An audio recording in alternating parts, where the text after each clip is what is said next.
why ought we to think about the history of speech and speech disability? History reminds us that the way we think about speech, so what counts as normal or fluent, has never been fixed. So these ideas have always shifted across time and cultures. So when we treat certain speech patterns today as natural or correct, it's worth asking, where did this idea come from, or who benefits from it, and whose voices are being marginalized? So when we look back, it's clear that ableism hasn't always looked the same. It shifted with time, and it was shaped by things like technology, social norms, and how ableism overlaps with race, class, gender. So when we understand how it worked in the past, we get better at spotting it and pushing back today, I think. Um, but isn't only useful for identifying oppression, it can also help us find value and joy in difference. So the past is full of moments where non-normative speech created new forms of connection, creativity, or expression. So looking at those moments can help us feel proud now, but also imagine new possibilities moving forward. Hmm, interesting. And so you work on Byzantium and the Middle Ages. What makes this period of history an interesting piece of history to think about? Yeah, it's not the first period one thinks about, I guess, Mhm. but in my research on Byzantium, I found that the Middle Ages offer a very different and less medicalized framework from what we're used to today. So in Byzantium, there's little focus on fixing speech. The Byzantines had access to ancient medical texts and new stories like Demosthenes using pebbles to overcome his stammer. But those references are rare. So when Demosthenes does come up, it's usually about persistence, not a prescription for a cure. Even in religious texts where healing is common, stammering usually isn't treated as something that needs a cure. So one story that stands out involves a deacon who loses his voice as punishment for pride. And when it's restored, it includes a stammer. But the stammer is seen as a gift, sort of a safeguard against future pride. And it doesn't stop him from doing his job. In fact, he's portrayed as doing it better afterwards. And what's also interesting in this period, I find, is how loosely um, speech difference is described, so in terms of the terms that were used. So in medieval Greek, terms for stammering, lisping, and other dysfluencies were used interchangeably. So that kind of flexibility can be frustrating from a modern kind of diagnostic perspective, but it also reminds us that strict categories aren't always helpful. And this can help create space for maybe broader solidarity. Hmm. So for me, it is this less medicalized, more fluid perspective that makes the Middle Ages an interesting period for the study of dysfluency. Yeah, that's fascinating and really quite different from what we have today. Can you tell me about the category of fluency? Mm. So, was fluency a word they would have used to describe good speech? What did good speech sound like? And what sort of norms was it defined by, I guess? Yeah. So the Byzantines had a rich vocabulary for talking about speech, but they didn't really have a concept like our modern idea of fluency. Instead, they focused on qualities like eloquence, clarity, and rhetorical skill, but these were shaped by very different values. So terms like euvolotia and epistomia, which literally mean having a good tongue and a good mouth, they pointed towards verbal agility and kind of persuasive power, but not necessarily to the absence of dysfluency. It didn't mean that there was no dysfluency. So what's really striking is how flexible these ideas were as well. So people could redefine what counted as good speech depending on the context. mm, Take Anna Komnene. She's a 12th century princess and historian, and she praises the eloquence and leadership of her father, Emperor Alexius I, who had a stammer, especially on the letter Rho, that made his tongue slip and stumble, we're told. So one of his enemies mocked him for it, but Anna presents him as a powerful orator, a skilled diplomat, and also a commander who moved and inspired his troops with his speeches. So in her framing, Alexius's speech difference did not disqualify him from being seen as eloquent. mm, But then at the same time, Anna is much less forgiving when describing John Italos, a philosopher who spoke Greek with a foreign accent. mm, So she criticizes him for mutilating his syllables, claiming that he hadn't fully mastered the articulation of Greek.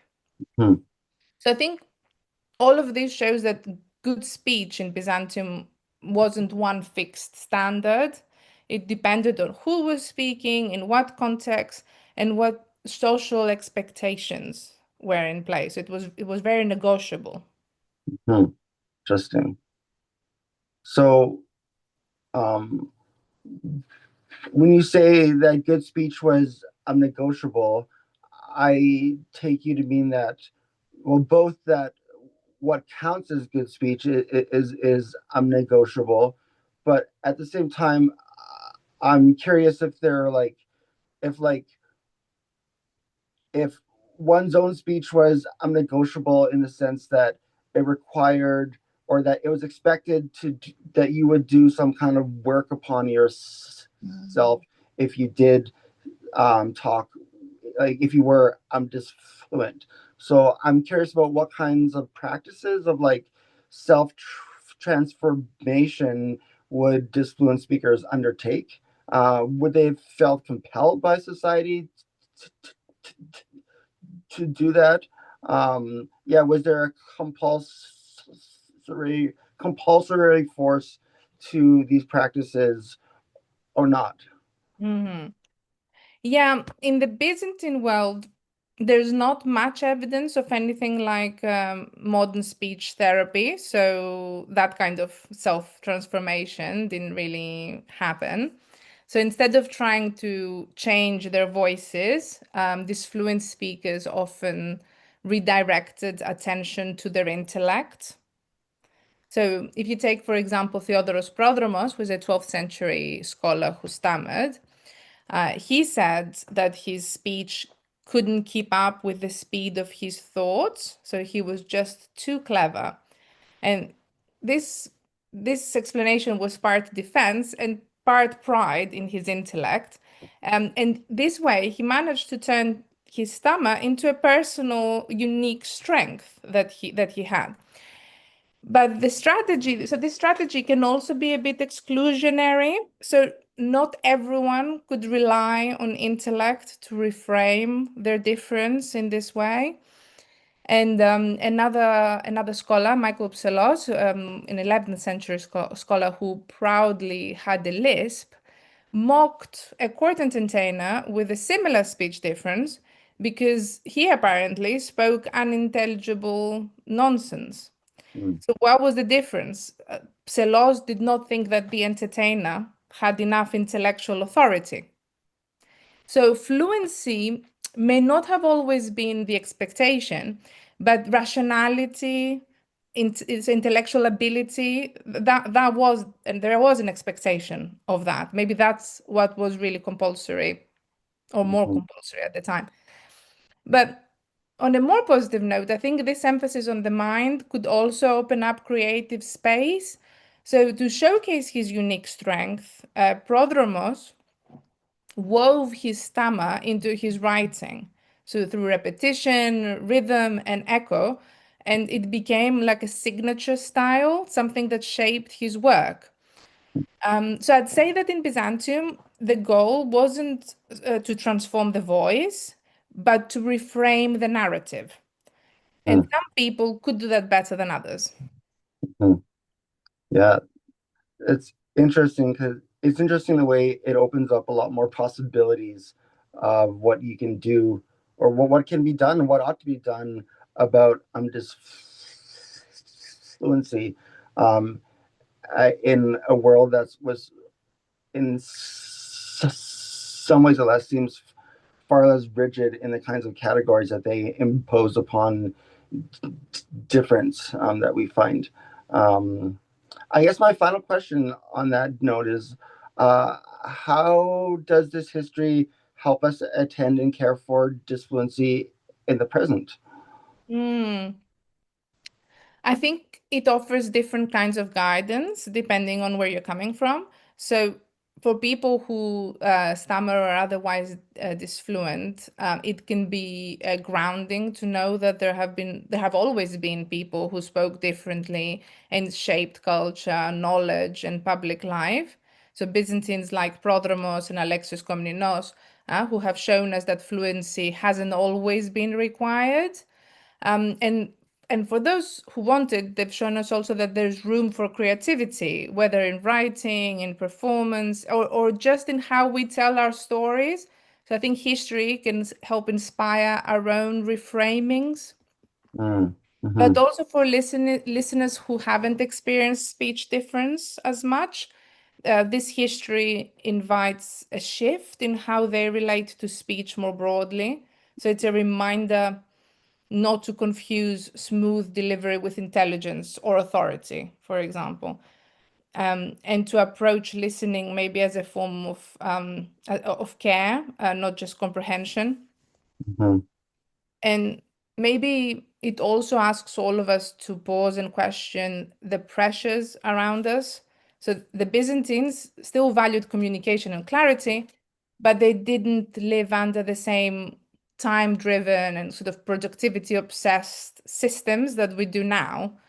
So knowing that invites us, I think, to reconsider what kinds of speech and what kinds of time we make space for. hmm.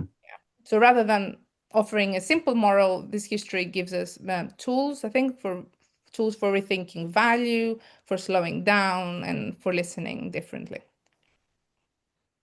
That's amazing. Thank you so much for your time, Thank you so much, Josh. Maroula. Thank you.